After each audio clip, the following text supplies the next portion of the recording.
Tommy? Billy?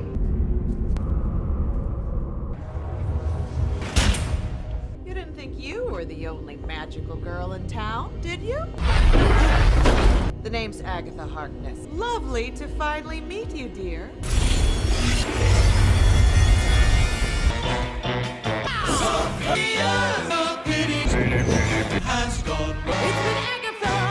And I killed Sparky, too.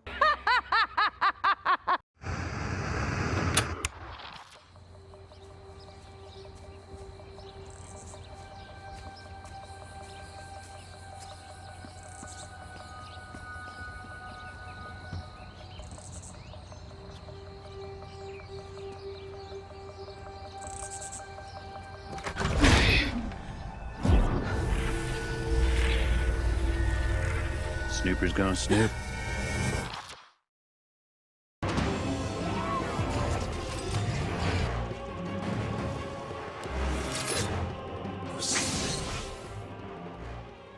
Snooper's gonna snoop. Damn, that post-credit scene in the latest episode of WandaVision that aired on Disney Plus yesterday, being Friday. The last 2 minutes of this episode told us more than the previous 7 episodes combined. Damn, drop all your theories down below. What is really going on with Agatha now she's been revealed? So, what is good, YouTube? Warstu here. Make sure to check us out on Twitter, WarstuG, to stay up to date with all the latest and greatest news we post on there daily. Also, check us out on Instagram at Warstu to see what the face behind the voice looks like. Or alternatively, you can go back to the first videos on the channel and you see it. So everyone's been speculating and screaming, it's Mephisto, the devil is here, there's so many clues. But this is Marvel. I know Marvel's obvious and is catered towards children and younger people, but is it really that obvious? But then I'm thinking, but if you didn't read comics, you wouldn't be thinking Mephisto, would you? So for the weeks and weeks, there's been so many clues. The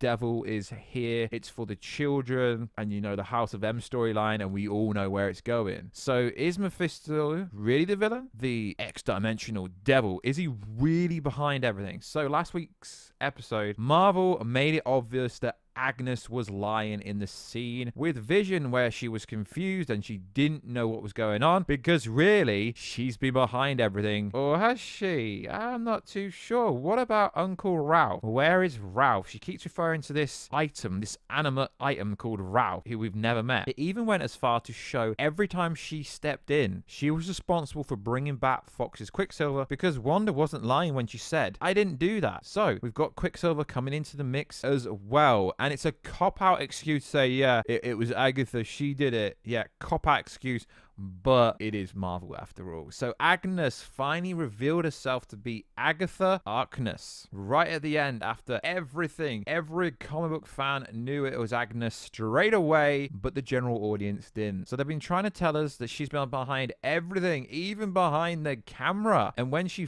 actually did reveal herself, Wanda was like, you're not supposed to do that, because Wanda thinks she's in control, but it's so obvious she's not actually in control. So they've tried to make out to the audience that Wanda was in control all the time, but so many YouTube channels, Twitter pages, and Instagram pages, they weren't fooled. So the Snooper's gonna snoop line in the post-credits scene was very interesting, and I know what you're thinking. Of all the extraordinary long credits, everyone actually watched it, the credits this time, and everyone's gonna look back over the previous 6 episodes, and you're actually gonna see if there's any more. So it looked like Quicksilver took this personal, almost like this is where Pedro from the Fox universe lives. It really does. So Monica became Spectrum in this episode, maybe because there's a lot of names she's had previously in the comic. She does have other names like Photon, Daystar, and so on, but I think because Spectrum's most recent one, I think the MCU are gonna go with Spectrum. So she got her superhero landing when she went head-to-head with Wanda, which is very bad for the knees, you know, in the Deadpool movie where, you know, the superhero landing's famous, that one. Yeah, before AGNES stepped in again, her eyes lit up purple, which they did in the post-credit scene. But what does this mean? It's very, very very important, the eyes, because when she got her powers, it suggested that she had already fallen under Agnes's controls, because beforehand her eyes were blue, but now they're purple. So if Monica is also under Agnes's spell, in addition to Wanda, then it falls to Vision and Darcy Lewis to help save the day. Of course, since this is the first time we are officially seeing Agatha, we don't know what being under her control even means. Pedro seems to be doing Agatha's bidding as well, but we don't really know this, do we?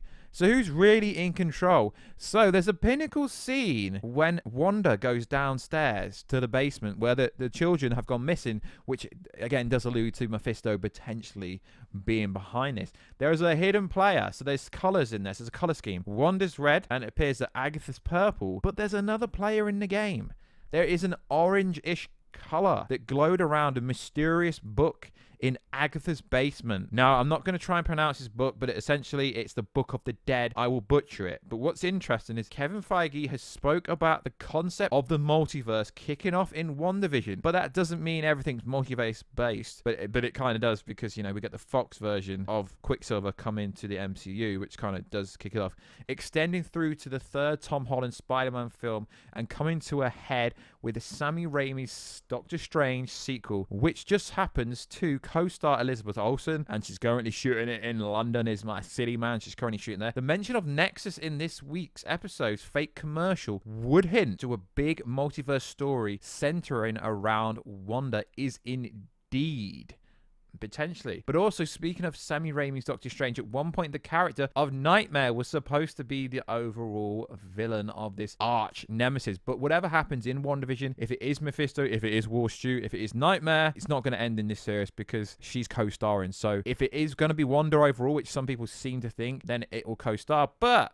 Mark Hamill's voice, he voiced it, didn't he? Nightmare. No, why is no one saying this? I've put it out on Twitter for a long time. So Mark Hamill voiced Nightmare in animated Spider-Man and Avengers. So maybe this Mark Hamill level cameo is actually Mark Hamill. Because I'm sorry, guys, but Paul Bennett, who plays Vision, has not dreamt his whole life to get to act with Tobey Maguire. I'm not having this. I'm really not having it. And no, Doctor Strange is going to appear, but I don't think that's the Mark Hamill level, you know, Luke Skywalker moment in WandaVision. Although it could actually be the case. That could be the case. But if it was Mark Hamill, that would be cool. But there's lots of people, you know, trying to bait people and going, Tobey Maguire appearing would not make sense unless we were going WandaVision, then straight into Spider-Man 3, then straight into Doctor Strange 2. It makes literally no sense, and anyone can argue with me down below. But Tobey Maguire turning up would be a what the moment, but it would also be why. It would literally make no sense. Quicksilver turning up for another universe makes sense because it is technically somehow variants of a different version of Wanda's Pietro brother. But Tobey Maguire showing up makes no sense. I do not care who says it, how much clout you think you got. It makes no sense. It really doesn't. The only thing that makes sense to me is Mark Hamill either voicing Mephisto or Nightmare. And seeing as Mark Hamill has already voiced Nightmare, it would make Too late for that, little spider. I caught you and the good doctor sleeping on the job.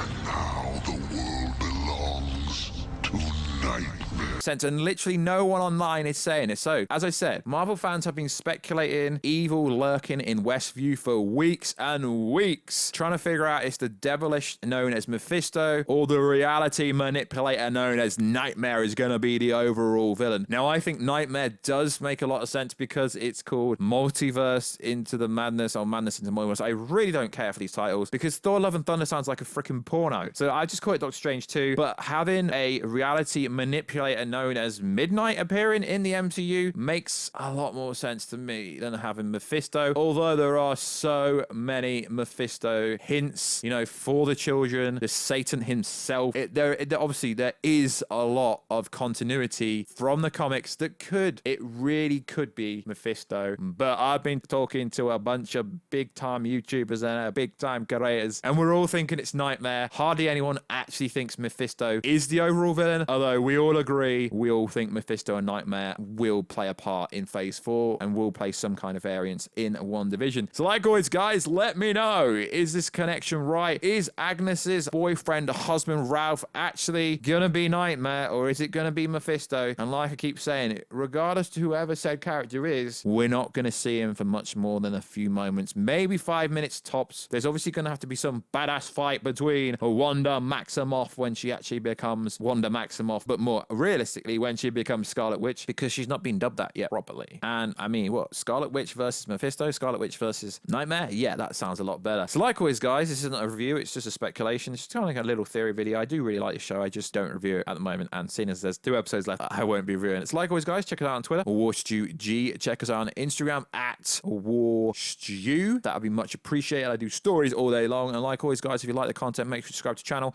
smash the like button, and comment down in the comment section 100 times. It helps the video grow. Small channels like mine need to grow, and I will catch you in another video. But first, if you ever have any requested videos, or you want to work with me or anything like that, if you got requested videos, just hit me up on Instagram at Warstu, Twitter WarstuG. And if you do want to work with me, just hit me up on the business email, warstubusiness@gmail.com. My team will only respond to like business inquiries and stuff like that. I won't respond to normal emails because it's just a business email. Like I said, if you want to hit me up, just hit me up on my socials, and I try and get back to everyone as long as you're respectful. So like always, guys, please like, subscribe, and comment, and I will catch you in another video very soon. Catch you later.